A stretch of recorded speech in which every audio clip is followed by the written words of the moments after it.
বিয়স আসসালামু আলাইকুম। বাংলাদেশ প্রতিবন্ধী কল্যাণ সমিতি বিপিকেএস এর লটারি ফলাফল যারা মোবাইল থেকে দেখতে চান, প্রথমে আপনি যে ভিডিওটা দেখছেন সেই ভিডিওতে সাবস্ক্রাইব বাটনে ক্লিক করে দিবেন, নিচে একটি লাইক বাটনে ক্লিক করবেন, দেন তারপর একটি সুন্দর কমেন্ট করবেন যে আমি ফলাফল দেখতে চাই বা আমি ফলাফল পেতে চাই।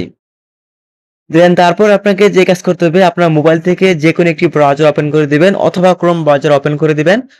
সো ব্রাউজার ওপেন করার পর এখান থেকে লিখে দিবেন বিপিকেএস লটারি। সো এইটুকু লিখে জাস্ট সার্চ অপশনে ক্লিক করে দিবেন। সার্চ করে দেওয়ার সাথে সাথে আপনার সামনে বিপিকেএস এর ওয়েবসাইট চলে আসবে। প্রথমে আপনি এই ওয়েবসাইটে চলে যাবেন। তো এই ওয়েবসাইটে যাওয়ার পর আপনার সামনে এরকম একটি পেজ ওপেন হবে। সো এখান থেকে আপনি দেখতে পাবেন রেজাল্টটি কয়টার সময় প্রকাশ করবে এবং কিসের মাধ্যমে প্রকাশ করবে। এখানে দেখেন ফেসবুক পেজ আছে এবং অফিসিয়াল ওয়েবসাইট আছে। নিচে আপনি যদি ওয়েবসাইটে ক্লিক করেন তাহলে তাদের রেজাল্ট দেখার ওয়েবসাইটে নিয়ে যাবে।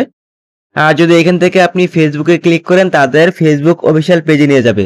তাছাড়া দেখেন জাতীয় দৈনিক মানবজমিন এবং দৈনিক ইত্তেফাক পত্রিকায় কিন্তু প্রকাশিত হবে।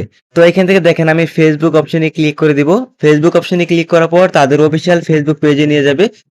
সো প্রথমে আপনি এই ফেসবুক পেজটি ফলো দিয়ে রাখবেন। দেন তারপর এখানে দেখেন বাংলাদেশ প্রতিবন্ধী কল্যাণ সমিতি বিপিকেএস এর অফিসিয়াল ফেসবুক পেজ। তো এই পেজের মাধ্যমে তারা কিন্তু রেজাল্টের আপডেট দিয়ে থাকবে এবং তারা লাইভও দিতে পারে এই পেজে। এই পেজ ফলো করে রাখলেই আপনি রেজাল্ট দেখতে পারবেন। দেন তারপর নিচে দেখেন এখান থেকে তারা কিন্তু অনেক পোস্ট করতেছে। আপনি কিন্তু এই পেজ থেকে বিপিকেএস এর ফলাফল দেখতে পারবেন। তাছাড়া আপনি ওয়েবসাইট থেকেও দেখতে পারবেন এবং দৈনিক পত্রিকাতেও দেখতে পারবেন। তাছাড়া যদি সহজে দেখতে চান সেক্ষেত্রে আমাদের ইউটিউব চ্যানেলটি সাবস্ক্রাইব করে রাখতে পারেন। আমাদের ইউটিউব চ্যানেলেও আমরা আপডেট দেবো, রেজাল্ট সম্পর্কে আপডেট দিয়ে দিব, সেখান থেকেও আপনারা দেখতে পারবেন।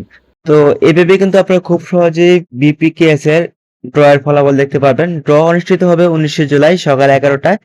তো অনলাইনে পেয়ে যাবেন বিকাল 5টার সময় অনলাইনে রেজাল্টটি পেয়ে যাবেন। যারা মোবাইল থেকে দেখতে চাচ্ছেন তারা বিকাল 5টার সময় অনলাইন থেকে দেখতে পারবেন। তো এই ছিল আজকের ভিডিওটি ভালো লাগলে অবশ্যই ভিডিওতে লাইক দিবেন। পরবর্তী এরকম ভিডিও পেতে আমাদের চ্যানেলটি সাবস্ক্রাইব করে রাখবেন। আর এই ভিডিওটি শুধুমাত্র শিক্ষামূলক ও তথ্যভিত্তিক উদ্দেশ্যে তৈরি করা হয়েছে। ধন্যবাদ।